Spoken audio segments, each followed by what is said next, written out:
Welcome to the REALL Academy, brought to you each Saturday at 10:30 a.m. Eastern Standard Time by the Systems Doctors, Dr. Sheka Houston and Dr. Tammy Taylor, best-selling authors, consultants, and speakers of Create and Educate LLC. Create and Educate LLC is an educational consultant and literary firm that provides professional development to schools and community. Their goal is to transform organizations with the REALL Resilience Framework used to increase their school report card grades 2 and 3 grade levels in 1 year. REALL stands for Respect, Excellence, Accountability, Literacy, and Leadership. This framework is used to coach leaders and teachers and build student efficacy while putting systems in place that aligns the work of the school improvement, making the process manageable. When the work is manageable, teachers and leaders don't stress out or burn out. The Systems Doctors alignment systems are designed to help schools evolve and grow, all while instituting protocols and processes designed to promote collaboration and collegiality. The implementation of the alignment framework prevents some of the most common problems in education, where leaders sometimes aren't sure where to start, or in our new age of educating, leaders need a trusted sounding board that allows them to be vulnerable and transparent, preventing loneliness at the top. The framework doesn't just help leaders, but also prevents teachers from burning out from too many initiatives and embracing teachers as they are the experts. Finally, the framework extends to the children, helping them get engaged in school and solving a nationwide problem. Alignment systems are frequently referred to as a key element of success in the improvement process. In the sport of rowing, all rowers must put their oars in the water, succinctly creating a system for their boat to reach maximum speed. So schools that want to improve are bringing in the Systems Doctors to teach them all about the alignment systems that must be in place for school improvement to be accomplished at high levels. The dynamic duo provides insights into educational topics through their international platform, which includes educators, parents, and community members as a way to support important entities that make communities thrive. This is their way to pay it forward and provide the support they needed through their platform. Take a look. People who work with the Systems Doctors describe them as an excellent and inspiring group of leaders. They get into the weeds of work with leaders through their TrustMate Institute that you should contact them about today by filling out the contact form on their website.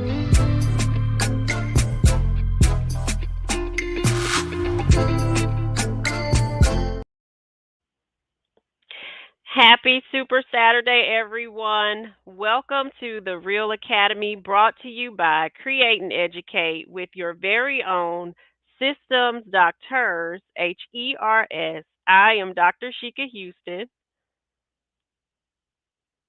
Tammy, you're on mute.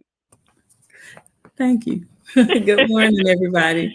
I'm Dr. Tammy Taylor. Good morning. Good morning. We are bringing you episode 160 this morning, and because of some other obligations, we are pre-recorded this morning. So just know that we are live in the comments, but we are pre-recorded. So we will engage and interact with you there. So still let us know that you're here. Say good morning, and we are always thankful for our REALL family. We are part of the Fantastic Four, and Principal Hurt started us off this morning, and I know that he did a phenomenal job with NWEA coverage. No one goes over that information like Principal Hurt does, so if you missed it, make sure you go back and get that replay. We are second in the lineup, the Systems DoctHers in the REALL Academy, after our platform, the GOAT Principal Kafele, and he has interviews set up for this coming week. So I know those are going to be some phenomenal guests that he has. Then on Sunday, we have Principal Josh Tovar and Dr. Morena, and they are the PGP podcast. So the four of us make up the Fantastic Four. If this is your first time tuning in to the REALL Academy, Dr. Taylor and I are practitioners. We have used the REALL framework that you see on the top of the frame and behind our shoulders here, the REALL framework, in order to improve our schools to report card grade levels in 1 year at my middle school and 3 report card grade levels in 1 year at her elementary school, using the systems that we talk about each week, which is why we are the Systems DoctHers. And shout out to Marion County School District, those phenomenal leaders. We were working with them this past week about those systems, talking with them about MTSS and different things that they can put into place to keep the phenomenal work that they have going there. So shout out to Dr. Bethay and also Dr. Holcomb and Dr. Bunch and all of the great leaders there. Definitely. And they really are doing a fabulous job with this opening of school.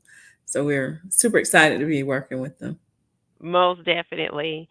And also very excited. I'm going to bring this up and then go in here and share it. Super excited about the interview that we had on yesterday with Earl Moore himself and WGCD 1490 radio station about the Build My Sister collaborative event that is coming up on September the 14th. We had a number of people register on yesterday. So if you have not registered, if you are in the Carolinas or near the Carolinas or can get to the Carolinas on September the 14th at 11 a.m. At the Darla Moore School of Business building from the University of South Carolina in Columbia, South Carolina, you definitely want to be there. The Build My Sister Collaborative, we will be hosting this event along with the University of South Carolina in order to help formulate genuine sisterhoods for Black women all over. We focus on Black women in leadership, but we know that Black women are leaders of their homes, they're leaders of organizations that they serve in their community and their churches. So this event is open to all Black women, those who support Black women. That includes Black men or other men who support Black women, and even those of other races who support Black women in leadership. So everyone is invited. We hope that your organizations come out. We have also opened it up to youth and teen organizations because we definitely want that notion of mentorship to be understood and realized, because these things that we are going to be talking about are so important and must transcend to the next generation. And for sure, we want this to be a monumental event in the lives of Black women, because the most important thing we want Black women to walk away knowing that they're the leaders of and is their own lives. And we want them to understand how it's okay to show up authentically and to be who they are and to lead with that genuineness of I am okay with who I am, so I can be there to support my sister. And this is a pivotal time in history.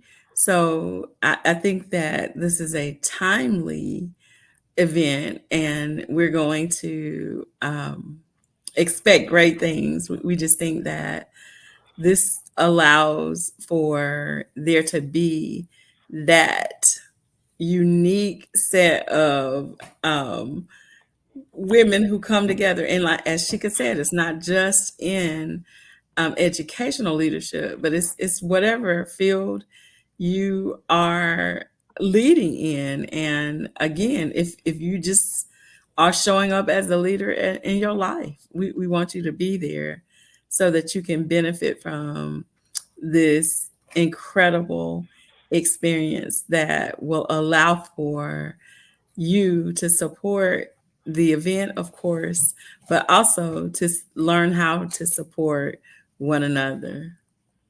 Most definitely, Tammy. And we would be remiss if we didn't highlight that Dr. Clenora Hudson Weems is going to bring us phenomenal information, and just being able to sit at her feet and learn as the progenitor of Africana womanism is just going to be fantastic. So we Yeah, cannot and wait. as the Earl Moore says, the creator Right, of African womanism, yeah, right.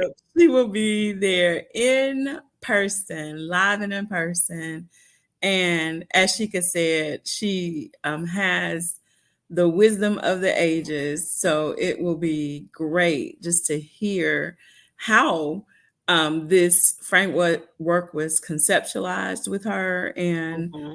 how this work is being carried on through the work that we're doing, and through the work that other women across the world are doing to build and support one another.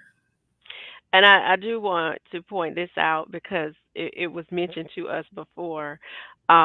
Because we are in a colonized area of the United States of America, and we have those colonized tendencies. Sometimes we have been taught to not embrace our heritage. So we have heard people say things like Africana. I'm not African. I don't identify as African.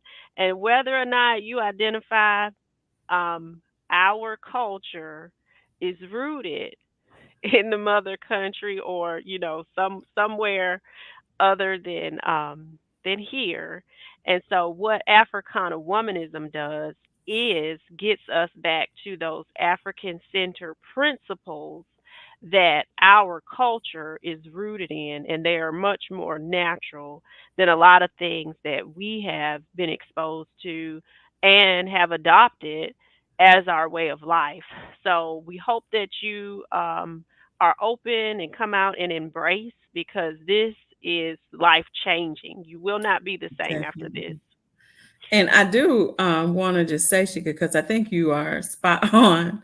And those people who take offense to the terminology, um, first of all, I'm so sorry for you, but next, what we want to make sure you understand is we're not saying, because I remember the first time that question was asked of Mhm. us. What was it? What did I can't remember exactly how it went, but I thought I was so taken aback. I was just completely shocked. Yeah. But I do remember us after that realizing that you have to really explain that. And just for the record, I'm going to give um, that information that we came up with for the pitch. Okay. Mhm. Um, and it just says, this is from Dr. Clenora Hudson Weems herself. It says, Africana womanism is a term coined in the 1980s by Clenora Hudson Weems, intended as an ideology applicable to women, all women of African descent. It is grounded in African culture and Afrocentrism, and focuses on the experiences, struggles, needs, and desires of Africana women of the African diaspora. So, Wherever you're from, if you're brown ish, Yes. you are probably from the diaspora somewhere. And this is very relevant. And listen, if you're not, this is very relevant Mm. because I think that it is important for us to be able to understand one another. Most definitely. And when we say those who support, there are allies who support Black women. And Dr. Susie Hardy is a white female who is a part of this, and actually is the person who prompted Tammy to make sure that this moved forward in order to make sure that this message gets out, because a lot of her work has been centered around more support for Black women. She was the chair of Tammy's dissertation committee. Yeah, and no finer individual. She does support us 100% and is certainly an ally and will be there in full, showing up for everything that we do. She's been a part of each iteration that we've had. And so we're certainly not singling out any particular group, but we do especially say that we want to make sure this message is clear, especially to those of us who are sisters in the sisterhood, because this is all about building our sisters. Most definitely. So, thank you again for tuning in. Please hit the like, share, subscribe, stars, reshare, wherever you are, whatever platform that you're on, whatever it requires. Do the thing that it does to make sure that the people know that you enjoy what is happening with the Real Academy and Create and Educate. So, episode 160, we are continuing the Breonna Taylor and Me interview. We are without our interviewees from last week. That was Angela Douglas, which is our own hometown sister, and Dr. Emmanuel Harris II, who is, I think he's at the University of Wilmington, North Carolina, North Wilmington. Carolina, Wilmington. So we are a part of the book collaboration, Breonna Taylor and Me, Black Women, Racial Justice, and Reclaiming Hope. So this episode is dedicated to the chapter that Tammy and I contributed to this phenomenal book. We will put information up of how you can get the book, because it is just filled with so much important information. But our contribution is in part 3 of the book, The Legacies of Black Women, Respect, Empowerment, and Hope. And our chapter is A Legacy of Hope, Changing the Narrative for Black Girls Who Become Black Women. And were you going to say something, Tammy? No, I just love that because it goes back to what you were saying before. We pour into our young women because we want them to become older women who are able to be successful and to own their space, because this is a time when it, you have to make sure that we are cultivating girls who know that you have a seat at this table and you deserve to be there. Exactly. And they deserve to be there without traumatic experiences. And that is one of the reasons why we wanted to contribute to this book, and specifically with this information, because of what we learned on the journey for preparing about the adultification of young Black girls and the things that happen to them, which transcends into how we become Black women. That adultification that happens is a part of our story that did not have to happen, and probably takes away a lot from things we could even have accomplished even farther. But I And do. it starts as early as kindergarten. That's That's really a lot to digest when you really sit down and start thinking about how our 5-year-old babies Mhm. are treated differently because of their body build or because they come from a particular address. And it's worth the time to take a look at what you'll see, and not to offer spoilers or anything, but I think that part of what we were doing was very powerful. But I also think that the information that is there that helps you to really process exactly what happened to Brianna and how often Mhm. that kind of thing happens to us.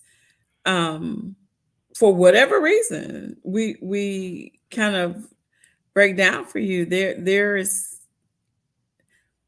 These are not isolated events. Definitely. If you are not familiar with the Say Her Name campaign, we actually start off with making sure that people understand this whole campaign was about the fact that Black women were experiencing and are experiencing the same type of duress and traumatization and things that should not be happening in the judicial system. And so, you know, sometimes that because it's women and because specifically it's Black women, there may not be a lot of information sent out about it, or you may not hear it in large frequencies, or it may not get the attention that some of the other things have gotten, because the Breonna Taylor story actually took place before the George Floyd incident. Now we realize that the George Floyd tragedy was something that was recorded. So when things are videoed and it can be sent around, of course, it's going to get the recognition and attention brought to it that needed to be brought to it. And it was recorded by a 17-year-old young lady, African American young lady, who was traumatized, because you cannot watch that footage and not be experience some type of secondhand trauma.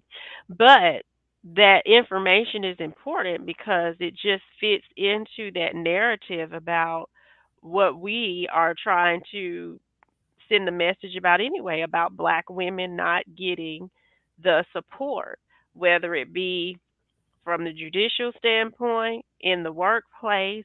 There's several facets to that, and because if awareness is not brought to it, then nothing will change about it. So that was the whole premise behind the Say Her Name campaign, was to bring light to all of these tragedies that happen with a lot of our Black sisters that was not getting publicized or even mentioned. Hundreds of them. Yes, things that are unimaginable. I just couldn't believe some of the things that I was reading that happened that I had never heard about. And so that's why we want to definitely include this as a part of our work. Yeah. And just to be clear, like we don't categorize um the level of trauma that happens from incident to incident, because it's all just absolutely overwhelming when you start to think about uh, what we experience as a people, and how this is heartbreaking when you watch what our men, women, boys, girls go through. Sometimes just uh, maybe intentional, sometimes maybe it's comes from a misunderstanding, but whatever it is very traumatic, as Sheka mentioned before. But we're not trying to categorize which is the most serious or which is less serious. What we're saying is these things deserve attention. And when you start to see the number of incidents that have happened that are absolutely egregious, and you've never, I guess if you're not in that area, you probably never even knew that these things were taking place. You have to pause for a moment and just, again, as Sheka said, say her name, because like somebody needs to hear it. And this is a part of the work that we're doing. We want to eliminate that from being a part of the narrative of young women that are following behind us, because we stand on the shoulders of those women who paved the way for us. So that's what we want to do, is also be a part of that statue that allows us to keep standing tall and strong. Most definitely. So, we will be bringing you at least one more episode with our special guest. We wanted to take some time to get into our chapter, and then we will bring them back to finish talking about the book another week. So, join us next on Principal Kafele's page, and then make sure you tune in on Sunday for the PGP podcast, then back on Super Saturday starting at 10 a.m. with Principal Sean Hurt. Yours truly, Create and Educate in the REALL Academy at 10:30. We thank you all for joining us, and we hope that you enjoy the rest of your Super Saturday. And have a great Labor Day weekend. Yes.